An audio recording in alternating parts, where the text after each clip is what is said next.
Today is the 8th of November and this is my love letter to my fellow Kiwis, and don't we all need this love? Today, the 8th of November, would have been my father's 107th birthday. Isn't that incredible? The span of my life touches the life of someone who was born in 1914. How he would loathe you, Ardern, for what you are doing, betraying our country.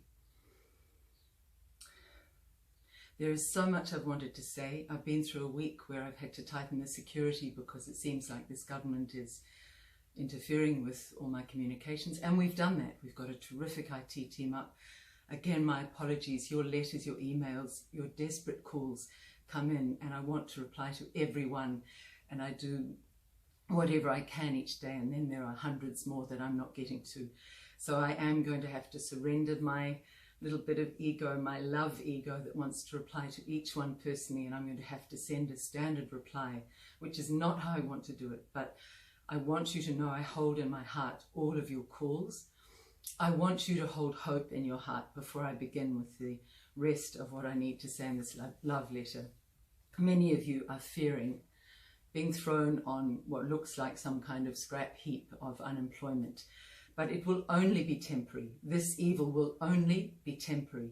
When I go into the darkness myself, when I look at the destruction in the last week in my own family situation, things that I've had to go through on a personal level, as so many of you have had to go through. When it overwhelms and I lose hope, as I do at times, when I feel utterly inadequate for all that we are all called to do together. No one more or less important in this. We are all equally important in this togetherness, this unity that will bring us our sovereignty and assure our freedom. When I lose hope of that, I go inside and I remind myself that love is always, forever, way more powerful than evil and wrongdoing and tearing a country apart, and allowing death and looking the other way, and causing societal mayhem and confusing people with lies, and paying out our media to tell those lies, and the media people who are willingly betraying us all to tell those lies. As an aside, it was wonderful to see in Australia, actually, a group of protesters in Sydney, and they really turned on a besuited reporter looking terribly proud of himself like a peacock.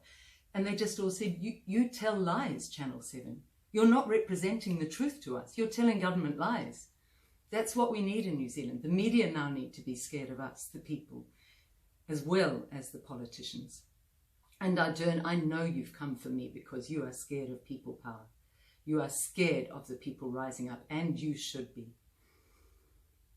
You see, in a country of 5 million, you cannot hide the truth. So the truth that is positive is that we will win this, and you will get your jobs back, and there will be much better jobs, many of them. And those who are truthful and honest and brave, and I include here any media people willing to step away from your bosses and say, I'm not telling these lies anymore. I include medical people willing to stand up to the Medical Association and say, I am cracking under the brutality of sending sick people away and telling them I won't look after them unless they're jabbed, because you, the Medical Association, are threatening me in order to uphold a wrongful move by a political power-grabbing government. I, as a doctor, will join the doctors at NZDSOS, look them up, the brave ones who we will revere when we come through all this, the ones who said, ethically, I cannot do this. It is against the Hippocratic Oath. It is against everything I know that is right and true. I don't care if I lose my money, my status. I will stand for what's right. Those doctors, they're still there. Those teachers who are being brave and saying, I won't be coerced into something I know is not what I want in my body. Those wonderful nurses who were frontline workers, and we all praised you, and now, what? Willing to throw our nurses on the scrap heap? No. This hypocrisy will all wash away. The lies, the wrongdoing will wash away. You will have your jobs back. So I want you to hold on to the hope. And the hope is this: we will all need you. We will need you to work for the party that I am absolutely resolved now on forming. I've been through long dark nights questioning whether I'm even capable of doing this, but the people who are coming are superb. Nothing short of superb. Only one did I have to question and wonder if that could have been a plant. Everybody else has been a genuine kiwi. But we are astute and we are watching out. And we're smart. We're a smart group of people and we're growing steadily. And we'll be calling on all of you eventually. So I want that to give you hope. And I have a beautiful poem at the end of this that I'm going to read for you. Now the part that's really painful.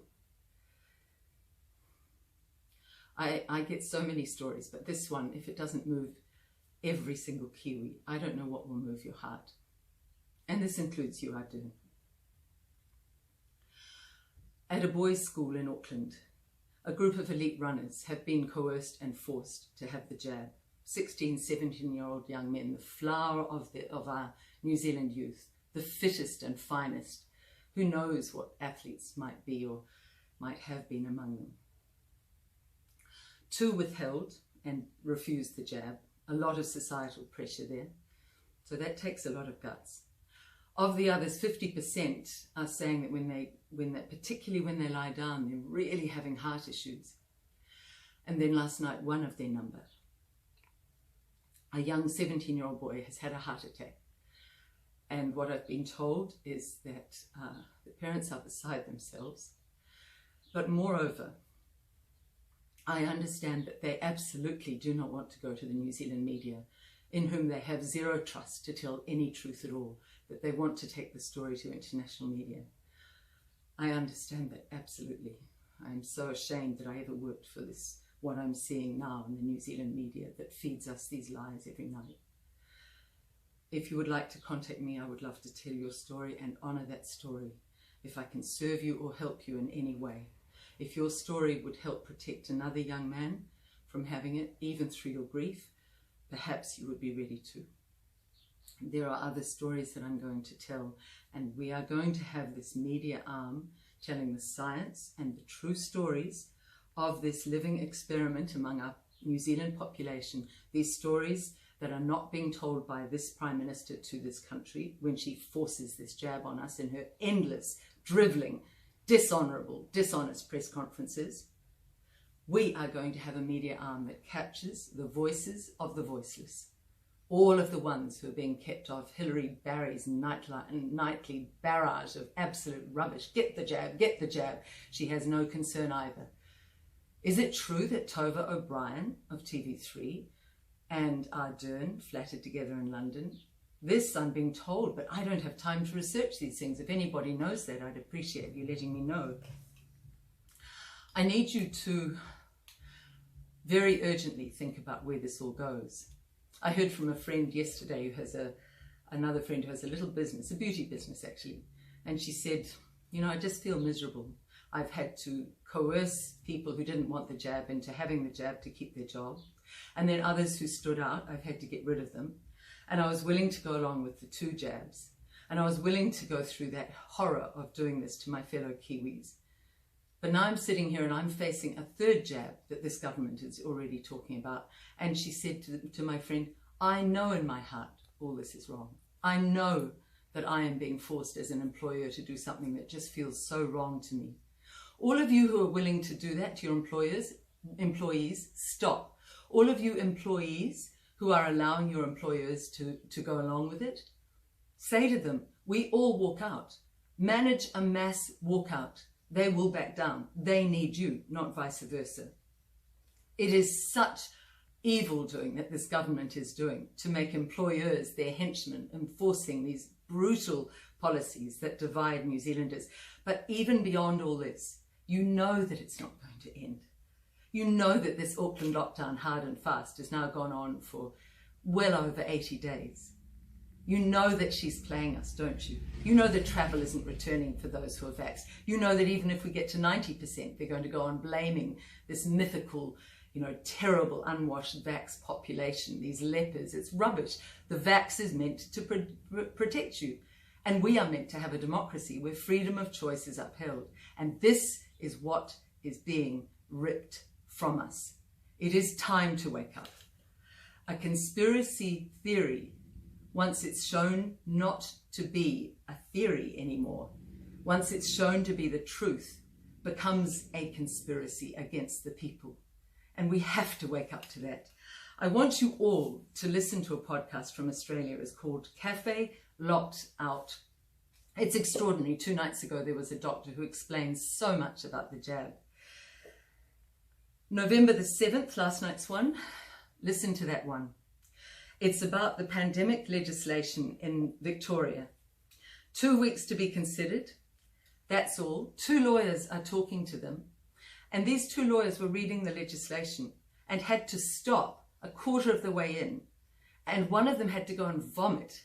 The legislation is so brutal and so draconian and sweeps away all freedom so profoundly that I'm going to do a separate piece on that.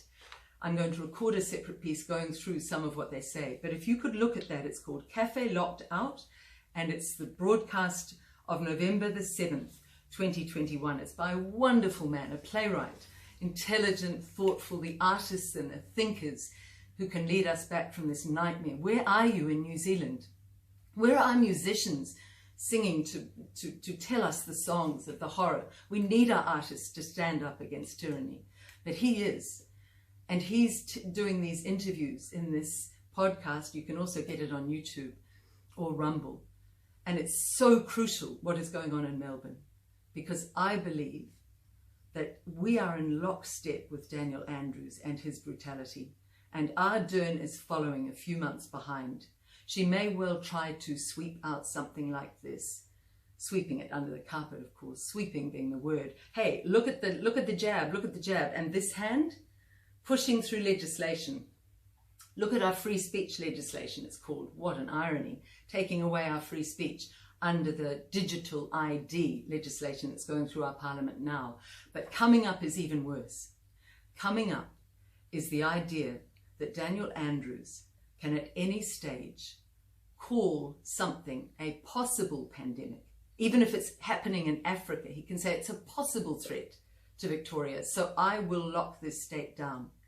They are creating little mini emperors all over the world who are completely devoid of conscience, completely devoid of integrity, and do not care the least for us living or dying. They want power at all costs, and they want to install themselves for as long as they choose. There's even a possibility that we could not have an election in 2 years to get rid of this ghastly government, if they get this sort of legislation through. So you owe it to yourselves if you want any kind of country left, but you owe it to your children. You owe it to their children. The same words that my father, whose birthday it is today, November the 8th, told me. I did it because I owe it to you, Liz. And I owed it to my grandchildren and my beautiful little granddaughter who I saw this morning. I owe it to her, and you all do too. So listen to what's happening in Victoria, in Melbourne, and now begin to awaken. What I want to do today, I want to issue a challenge to Ardern. I want to ask you for a public debate on TV1. And even though TV1 are clearly your, can I call them servants? They obey you at all costs. Surely, TV1, you must see that the money and the advertising dollars you could get from a debate like that would ring your coffers even more. So why don't you put pressure for a change on the Prime Minister instead of the other way around? And say, give her a debate. 2 conditions. We will agree on the arbiter. It won't be your choice or TV1's choice, given the corruptions that we're all seeing in our media, our mainstream media. We will agree on an arbiter. Somebody like an ethical judge. God help us, I hope our judges find their spines and keep them with all the pressure that's going on. The judicial arm of government must keep the executive arm of government in check. Otherwise, we are all lost. So Ardern, I would like, with an independent arbiter, a debate with you live on television. And the second condition is that I'm allowed to put some questions to you at the end. You can ask me anything about my life. I would like to put some questions to you. Here are some of them.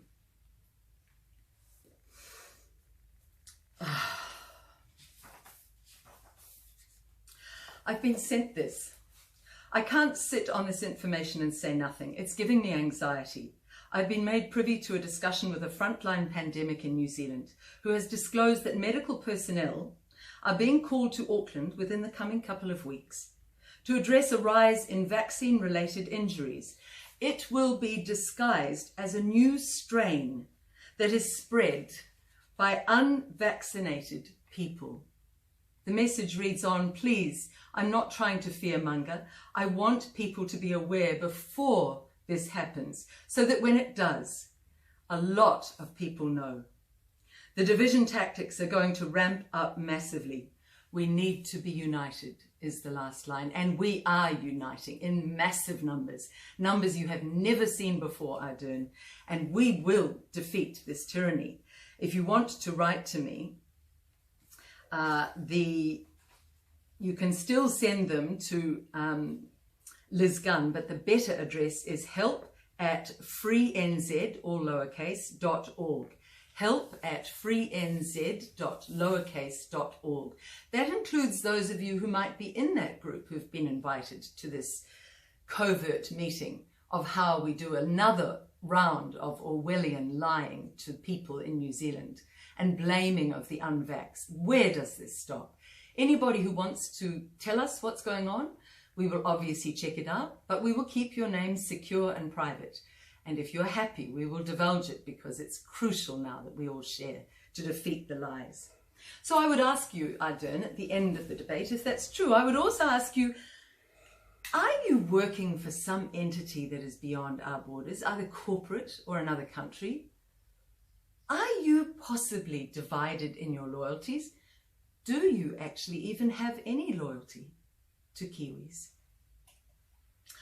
Are you willing to open up your books to a Crown inquiry to see if you're receiving any payments beyond the emoluments you're receiving as the supposed servant of the people in your role as Prime Minister to New Zealanders? When were you first aware of the negative side effects of this jab? The negative side effects. And of course that encompasses, when did you first become aware of the large number of heart injuries that we seem to be having, particularly in our young, myocarditis, pericarditis that I've had, or the thrombotic, the blood clot injuries that are happening? When were you aware of those? Here's a more unnerving question. When were you aware of the first death that was linked to the jab? Now, I don't have time to research this, but someone may be able to help me. It's incredible, the information that's flooding in. So I'll ask you, Ardern, is it true that a young woman in an inner city school died within hours of a jab, and that your government representatives approached the family in their full-blown grief and confusion and fear and offered a $500,000 payment if they would keep it quiet? Is that even possible, that any human, let alone a mother of a child, could even contemplate that? Surely that's not true, Ardern. Surely you would have come to the country and said, I'm really worried about this jab. We've had a young woman die. We must stop the rollout. I'm not sure it's safe and effective. Wouldn't you? Or Blomfield? Don't you have a strong religious background, Blomfield? Wouldn't that really clash with your religious upbringing to lie at that level to New Zealanders? And I just think it's not possible. Is it? Could it be? Could it be? Have there been any payments, therefore, made to cover up other deaths or injuries to Kiwis, to stop them coming out in the news, and thereby causing such a public outcry that your rollout would have stopped? I would at this point in the debate be tempted to ask, how do you sleep at night, knowing the number of Kiwis who are dying and injured? How do you look your little girl in the eye and not think of all the parents going through agony when you're at home with your little girl? How do you ever wonder your little girl will look at you in 20 years? And I have a letter that I'm going to read in a future podcast from a woman who's written as Neve, asking you, Mummy, where were you in 2021 when all those Kiwis were injured and dying? What were you doing, Mummy? Do you ever think about this, Ardern? Where is all the money, by the way, coming from? The money to offer employers, I've heard, $40,000 if they will throw unvaxxed people on the scrap heap of unemployment. The money to put all these ads up. I checked out with somebody who's in the media, and it's about $2,500 for a 30-second spot on just Radio ZB at prime time. We've had thousands and thousands and thousands of ads on every radio station, saturation on every media for months now. Where are you getting that kind of money? And please would you open those books to the New Zealand public and tell us exactly what you've spent on this ludicrous rollout for this COVID that is less in terms of deaths, far less than the cancers. Oh, and by the way, does it sit with you that people are going to doctors and saying, I need treatment for my cancer, I need treatment for my rheumatoid arthritis, and the doctors are now saying, I won't do anything for you unless you're jabbed? Does that sit with you, Ardern? Are you okay with rolling out that policy and getting the Medical Association to enforce that with their doctors through threats and coercion? And Medical Association, are you okay with going along with Ardern doing this? You will all be answerable. We are going to start asking for people who have horror stories of doctors to write into us. You could write into them now and head it always. Medical story based Auckland, medical story based Christchurch. Let us know and we can start to file these. When this is all cleared away, those doctors who are unethical and doing wrong by their clients and not honouring the Hippocratic Oath will also need to be called to account. These are tough times. And if you go to a doctor like that, then you have to leave them. You have to record what they've done and said, the date and time, and you have to look either for another doctor or other ways. I am so sorry to all those people who are going through this hell. So where's all the money coming from for these payments? If there was a $500,000 silence hush-up payment, where on earth would you get that funding? Is it from New Zealand taxpayers? Is it from abroad?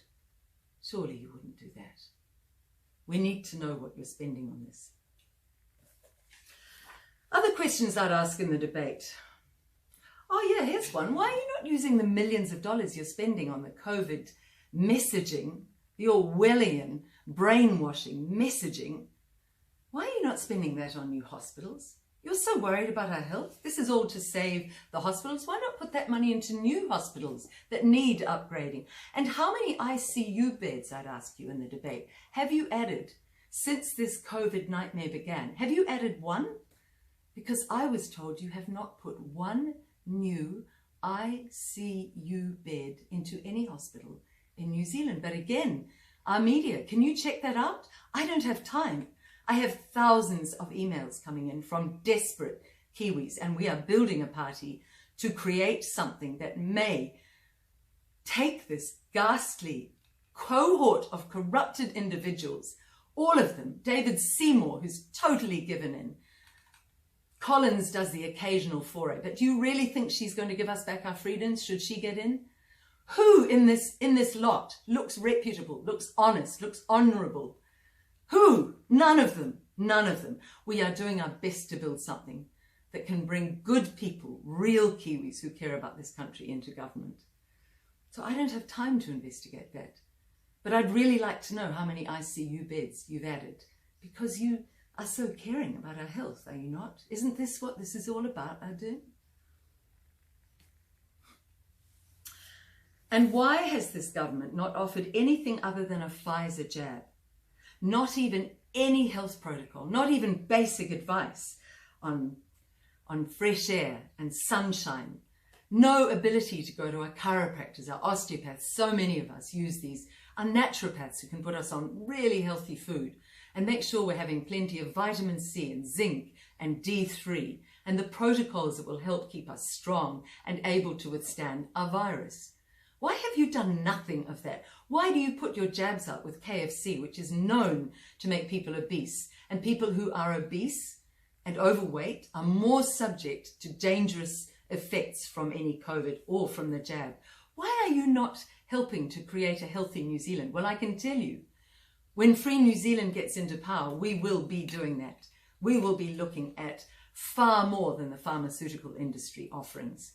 We will be looking at how to absolutely redo this country's beautiful health protocols with healthy food, fresh air, which was known in the pandemic of 1918, the Spanish flu. Fresh air and sunshine were known to help people heal. What have you done? Locked us down endlessly with no purpose and no end. Look at Auckland, what a mess.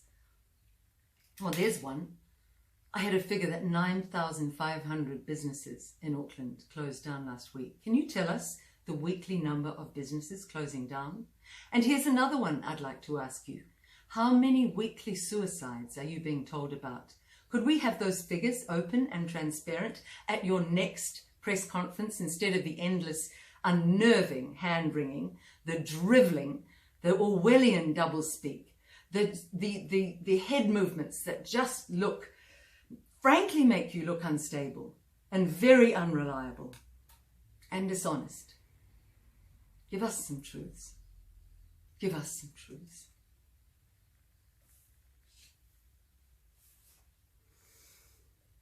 Here's one. What's the deal you signed with Pfizer, Ardern? What assets did they demand from New Zealand? Because it's coming out more and more that their contracts are as draconian to the governments as this government is being to its people. We need to know what is in that agreement. There's no commercial sensitivity in that. It's our right to know. You signed up to that and you spent our government dollars, our taxpayer dollars that we pay to our government, to our servants. You be open with that. Here's a more unnerving question. It's well known now overseas that Pfizer demands assets. Can you tell me, was the Three Waters deal that you pushed through with absolute opposition across New Zealand, was that to give Pfizer access to our waters or another country? Was it something that the Chinese want? Is there another deal we don't know about? Is it something to do with America? Who are the people pulling the strings to encourage you to do what you're doing? We need to know what that Pfizer deal is, and you need to be open about it. Oh, and in any debate, I'd also ask you,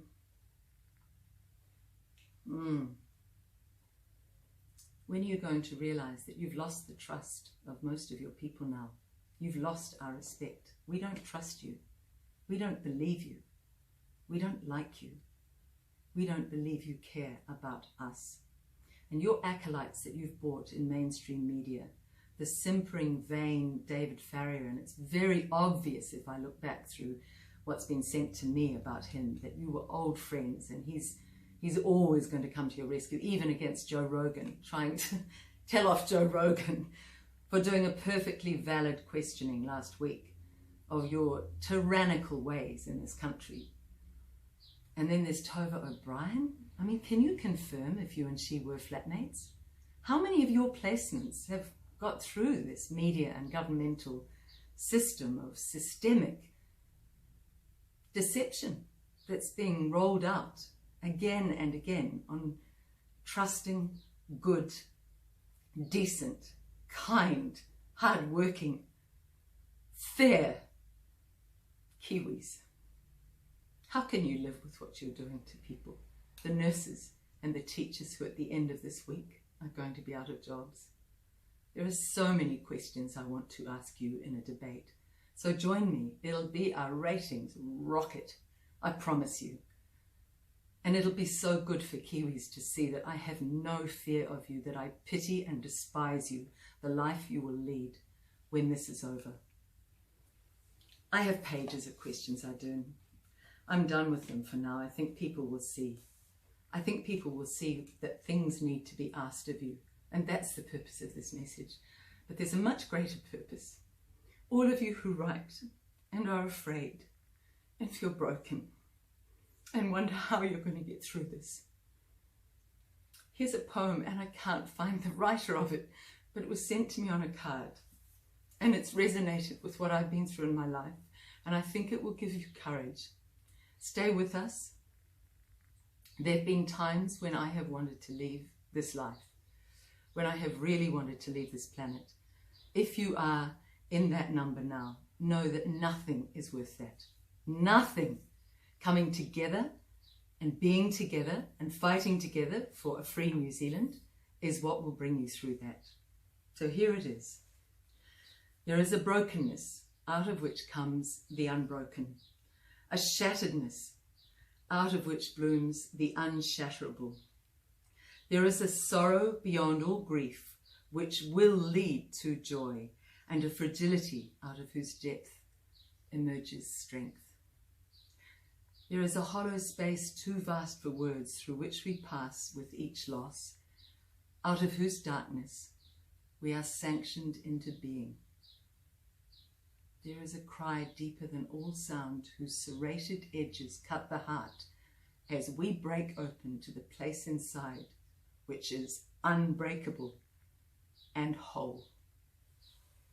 I leave you with that until my next message. I leave you with your own strength. We are in this together. Come together in unity, and we will beat this tyranny. That's my love letter to you.